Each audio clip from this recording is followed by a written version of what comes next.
Good morning. How are you, Rekha? I'm feeling charismatic, I would say, and thank you so much for your concern. You tell me, is everything hunky dory at your side? Yeah, thanks for asking. I'm doing well. Actually, I was cooking, so I finished everything in hand. So, yeah. You cooking something special? No, yeah. Actually, I was cooking something special today because usually we make dal, rice, roti, chapati, whatever we make it. So I thought, okay, today I make something new. So I was making tikki. I was making golgappe. Wow, my mouth watering. Tell Yes, me about good. yourself. Yes, today is Saturday. Same thing as, Saturday I'm always occupied because of kids. I have a twin baby. So their wishes, their demand, I need to fulfill it at any cost by hook or by crook because Monday to Friday they are following my rules and regulation, and Saturday, Sunday, I am bounded to follow their rules and regulation.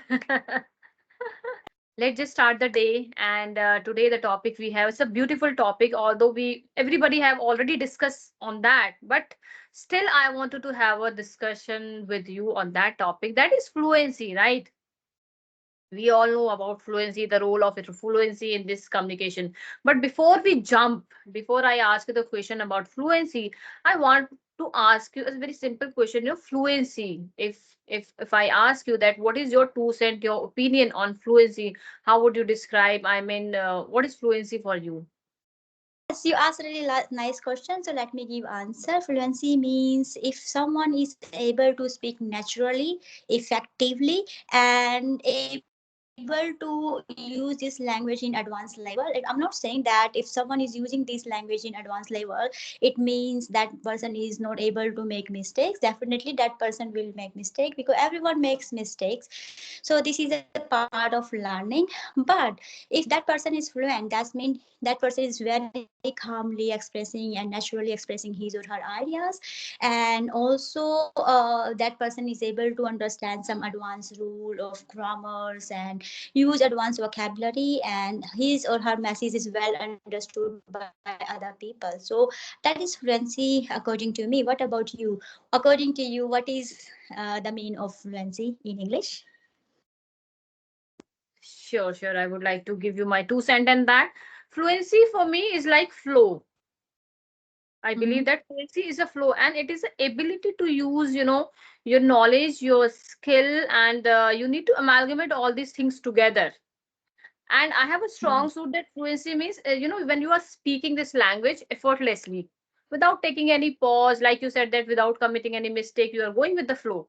That is fluency. But I have a strong suit on that, when you have fluency, that spring in your step is come along with it. And the second thing is that you need to be very careful about your intonation, your pace, right?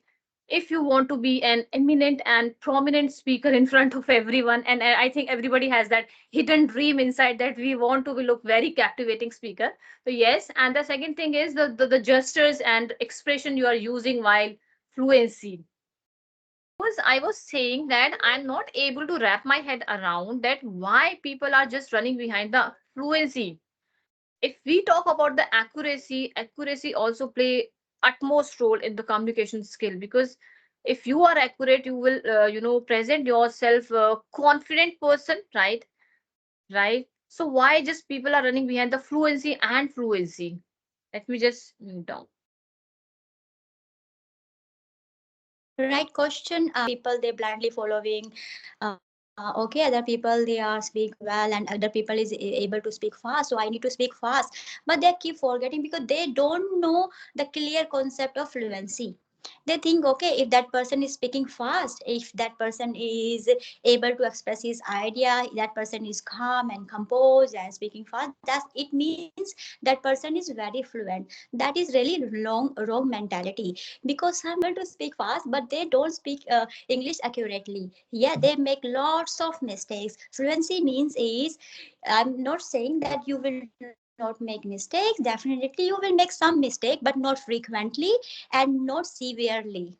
Yes, and when you they make lots of mistakes without knowing they are making mistakes, and they are not concentrating their body gestures, their facial expression. They just want to say whatever in their mind. They don't even think it is relevant to the context or not. They just want to speak out. Even they know they want to just express themselves somehow, and they think, okay, I'm speaking fast, I'm good enough, I'm fluent, and that's all. But because other people, other side, because you are in the country where English is a second language. For me, yes, we just speak. We don't think about the fluency and other thing. We think about the accuracy. Yes.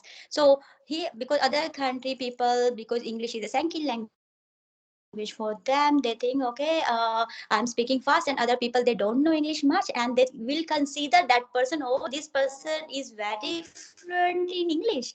Because if I don't know English and you are speaking very fast in front of me, even you are making lots of mistakes, but you're looking happy and you're looking calm, I would say, my goodness, she is very fluent in English. So these things is happening because people, they are taking advantage of people, because the people, they don't know the accuracy, how to use accurate grammar rules and sentences. That's why they just want to pretend themselves they are fluent enough. Yes, absolutely, and indeed, and precisely true that I would say whatever you have discovered all point that accuracy does not mean that you are just going with the flow, right? You need to, oh, sorry, fluency, right? You need to be accurate when you are speaking. That make you more effective and eminent speaker in front of everyone. That all I can say because you have covered all aspect of this answer, I would say. So, ma'am, my third question here is if you have any strategies, to be a fluent person, like I just said that people are just running behind the fluency, they just forget about the accuracy, all that. But what is your funda? What is your strategy to be a fluent in this language? The quote is your. Good question, Rekha. I'm happy you asked this question. Now I just want to brainstorm my idea, what how much I know. That I'm happy to express. Yes, if you wanna be a fluent speaker, it means that beginner level. If you want to become a fluent, if this is your goal, there's nothing wrong with it. Yes, you can become a fluent, but you need to follow a certain of strategies. Like you to first of all need to see which level you are in, and you need to make sure you self evaluate, or you can use apps, or you can ask someone, you can take the help of tutor, any tutor, and just get to know, okay, you are in that level, and now where you need to go further. Okay, once you know where you are, then you can move forward. If you don't know where are you standing, you don't know, I need to go right, I need to go left, I need to go back, I need to go forward. So yeah, and so now after that, when you self elevate yourself, that way you get to know, okay, I am at this level, and now I am making mistakes here, so that you speak those sentence correctly. Because correct is matter, I think. If you speak correct, that is matter more than advanced, using advanced vocabulary. Because usually when we speak our own language, we don't use our language in शुद्ध Hindi. We never say, are you, क्या आप मेरे साथ चलचित्र देखने चलोगी? We never say that. Yeah, we say, are you, we going cinema, or we going movie? Yeah, we don't say you आपको. If we don't use advanced vocabulary in our mother, why we want to use advanced vocabulary while we're speaking in English? I'm not saying that you shouldn't use that. You should use that if you feel comfortable. Don't pressurize yourself. I have to use somehow. If I'm not using this, I'm not good at enough. So, okay, so don't curse yourself, don't lament, okay, I'm not good and I'm not able to learn this language. Use advanced vocabulary, but your concentration should be more on accuracy. You need to know grammar rule. I'm not saying you need to know grammar rule in accent. Okay, you need not to go grammar. You need not to know grammar rules in depth, but you need to know basic grammar rules. Yes. So as long as you know, okay, I'm making right, I'm using right grammars, I'm making right sentence, that means you are able to express yourself well. Because sometimes when we just saying that sentence blindly, and we don't know the meaning, our expression doesn't match with our words. So that way we cannot count ourselves in fluent speaker. We are not fluent speaker in that way. uh, okay, so I just mentioned you need to make sure you self elevate yourself, and also you need to make sure that you speak English correctly. For that you need to develop your grammar knowledge, your tense knowledge, preposition. People, they make lots of mistakes when they use prepositions, and use modals where we need to use preposition, because if you use wrong preposition, your word is totally, sentence is totally wrong. Yes. And also, if you can immerse yourself in reading and you can create your own English environment, I know we have environment already created there. We have, because of the technology, we can approach to anywhere, we can talk with anyone any time, like we are talking at this moment. But you need to make your own English environment. It means like you will not rely on other people. If you don't have mobile, doesn't matter. If you don't have internet, doesn't matter. You start thinking in English yourself. Okay. And also, you need to use self talk, mirror technique. If you find yourself, okay, you can stand in front of mirror and you can become your own friend, and you can ask. I'm just not talking about technology, because some people they say, "Ma'am, we are living in a village. We don't know how to use those technology, and we don't have facilities available." So that's why I'm just telling you, can use self talk, mirror technique, and you need to make sure you think in English. Whatever you see around yourself, you think in English, and whatever you are doing, you to say, okay, at this moment I'm talking with Rekha, and after that I have to cook again. I have to clean my house, something like that. You just think in English all the time yourself and do that one. So you to make sure you choose a topic a day and just speak out loud, not just inside your mind. Speak out loud. That way you give your mouth muscle practice. Yeah, your mouth muscle will open for English, and that way you will find yourself, yes, it's very easy for me, and now I can pronounce those difficult words very easily.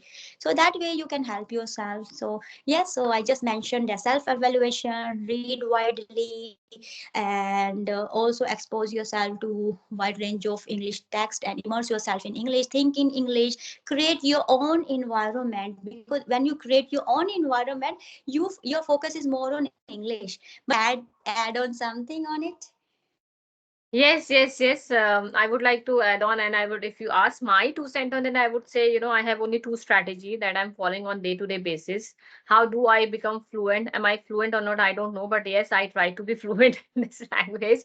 But what strategy I'm following on day-to-day basis, there here I would like to describe. The one strategy is that you need to write your journals first, because writing is a deliberate process and speaking is a spontaneous process, right? When you write something, you take pauses, right? You take care about your mistake, and you try to inculcate some more vocabs, and try to write down some innovative and creative way of articles of your own day to day basis, right? And but the second question is arise here, that people used to say that, ma'am, if we are writing our daily journal, the same thing we are writing time and again, we get we feel like a monotonous, right? So here I would like to tell them that try to take some small topic from your life lessons, like your hobbies, your funny day, your optimistic day, your marriage, your childhood memories, anything you can take out from your life basket, and you can write it down by your own, as innovative, as creative. Try to use more vocabs in it, because when you write something now, it reflects on your speaking skill. This is the one habit that I have inculcated recently in my day to day life, because writing reflects on your speaking skill. And if you are writing on a particular topic, and if you get the chance to speak on that particular topic, everything is set in your subconscious mind. You need not to put you kind of pressure on your brain, and you need not to be a brainstorm that time. It will come automatically from your mouth without any efforts, effortlessly, I would say. This is the first habit. You need to write down your journals, taking with the topic. And the second one is my favorite one, and that is, before hitting the bed, every day I use it. Before hitting the bed, I need to listen a podcast. I need to listen a native speaker. But there is no foundation that you need to listen a native speaker. That's your totally choice. That is up to you. You need to you need to choose any podcast, any motivational speech, any conversational, but it should not be prolonged. At least take 10 or 15 minutes. 10 minutes, I think, more than enough. You can listen it. It is a 7-day process. First to fifth day, you have to listen that podcast, that speech attentively, and enjoy the process.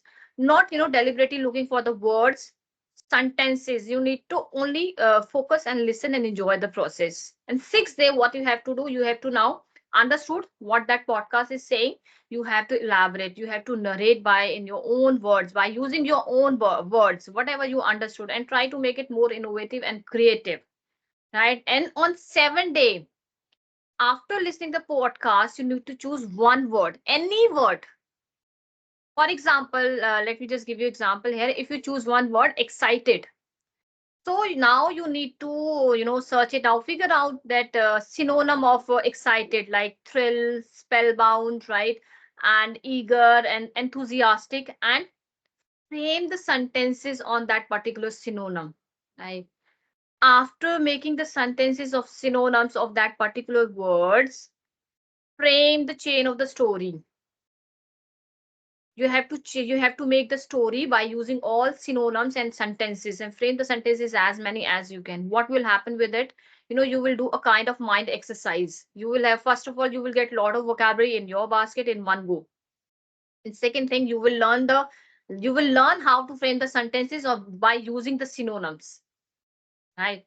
And it is very effective because you are doing it by your own, you are implementing it. What people do it actually, they just pen down the vocabs, right? Just pen down it and they just close the quote book, right?